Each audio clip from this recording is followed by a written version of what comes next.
કળિયુગ. તો જે કળિયુગમાં માતા પિતા એ જ્યારે પુત્રને આજ્ઞા કરશે તો પુત્ર એની આજ્ઞા નહીં માને, એવો એક ઘોર કળિયુગ કે જે કળિયુગમાં પતિ પત્ની વચ્ચે ઝઘડાઓ થશે, ભાઈઓ વચ્ચે અંદરો અંદર ઝઘડાઓ થશે, ઈર્ષાનો ભાવ આવશે. ઉદરમ વરીણો જીવાહા કે માત્ર ને માત્ર પેટ ભરવા માટે લોકો પાપ કરવા પડે તો એ કરી લેશે, પાપની ચિંતા નહીં કરે. પેટ ભરાવવું જોઈએ, પેટ ભરવા માટે લોકો જીવન જીવશે. એવો એક ઘોર કળિયુગ કે જે કળિયુગમાં ઈર્ષાનો ભાવ રાખશે, ક્રોધ કરશે, કામમાં આસક્ત થશે. બ્રાહ્મણો છે તે ગાયત્રી ચૂકી જશે, પોતપોતાના વર્ણના એ વર્ણ ધર્મ ચૂકી જશે. મહાન એ સંન્યાસ આશ્રમ લીધા પછી પણ યોગી છે તે ભોગી થશે. ધર્મ સ્થાનોમાં પાખંડ થવા લાગશે. કળિયુગ આવશે ત્યારે બધી જ સ્થિતિ વિપરીત થઈ જશે. શેડો શેડો ઘસાશે. ભાઈઓ ભાઈઓ વચ્ચે સંપત્તિની બાબતોમાં ઝઘડાઓ થશે અને ખૂંટ નહીં રહે ખેતરમાં. બળદ છે એ ખેતરમાં નહીં રહે, બધા લોકો એનો ત્યાગ કરશે. નિર્દય લોકો એની હિંસા કરશે, સાધન સામગ્રીઓ આવી જશે. અત્યારે આ બધું છે જ ને. કોણ હવે બળદથી ખેતી કરે છે? કળિયુગ છે. માતા પિતાનું પુત્ર નહીં માને, પતિ પત્ની એકબીજા પ્રત્યે આદર ભાવ નહીં રાખે, દુષ્ટ બુદ્ધિવાળા લોકો થશે.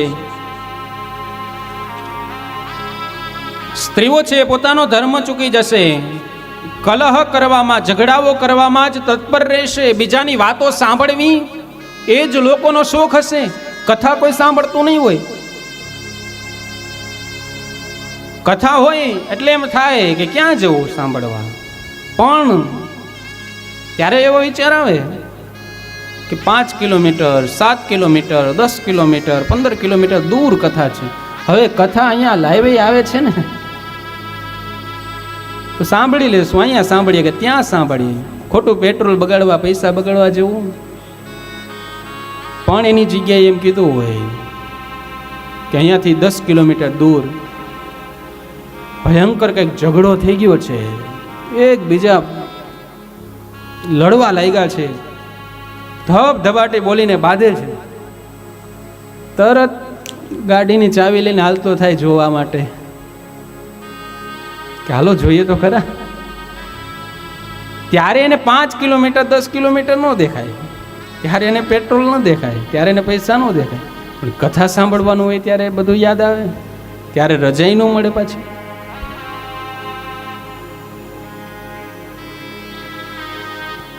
લોકોને બીજી વાતો સાંભળવામાં જ રસ થશે, કથા પ્રત્યે કોઈની વૃત્તિ નહીં જોડાય. કળિયુગનું લક્ષણ છે, ઘોર કળિયુગ છે. અત્યારે કળિયુગ ચાલે છે ને, ખ્યાલ છે કે નહીં? અત્યારે કળિયુગ ચાલે છે. 4 યુગ છે: સત્યયુગ, ત્રેતાયુગ, દ્વાપર યુગ ને કળિયુગ. એમાંનો અત્યારે કળિયુગ ચાલે છે, જેનું અહીંયા વર્ણન આવ્યું કે આવું આવું થશે. આખું કીર્તન તો બહુ સુંદર છે.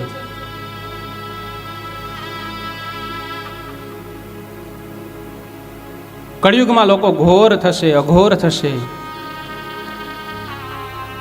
ખોટા વ્યક્તિને ન્યાય મળશે, સાચા વ્યક્તિને સજા થશે. કળિયુગની નિશાની છે. પૈસા હોય તમારી પાસે, તમે ગમે તે કરી શકો. પૈસા વાળો વ્યક્તિને પૂજ્ય માનવામાં આવશે, જ્ઞાન વાળા વ્યક્તિને લોકો તુચ્છ સમજશે.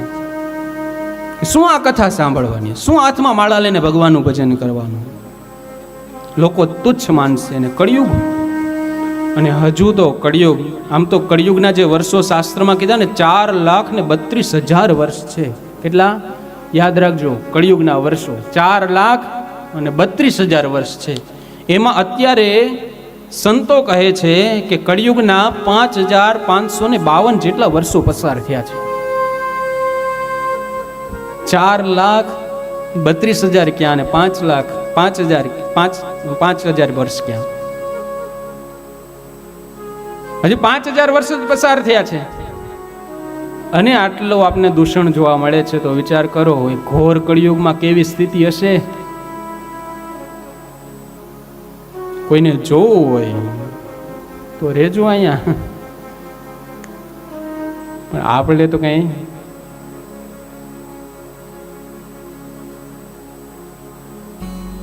બધા એમ કે ખરા કે હાલો નથી જોવું, પણ એમ કીધું હોય ને કે અહીંયા બાર ભૂદેવ છે અમૃત લઈને ઊભા છે, કોઈને કળિયુગ ખરેખર જોવો હોય આખું આમ 4,32,000 વર્ષ જીવવું હોય તો ત્યાંથી એક એક ઘૂંટડો મારતા જજો.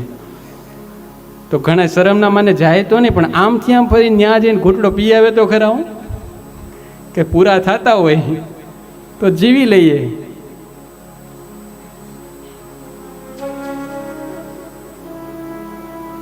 ઘોર કળિયુગ હજુ આવશે ને ભક્તો, ત્યારે એમ કહે છે કે એક વાર જો કઈ મુખમાંથી કહેશે ને હર હર મહાદેવ, એક વાર મુખમાંથી બોલશે હે શિવ, ત્યાં તો સાક્ષાત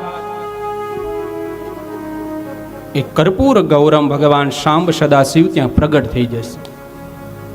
પણ ત્યારે એક વાર પણ કોઈ શિવ એવું નહીં બોલે, એક વાર પણ ભગવાનનું કોઈ નામ નહીં બોલે.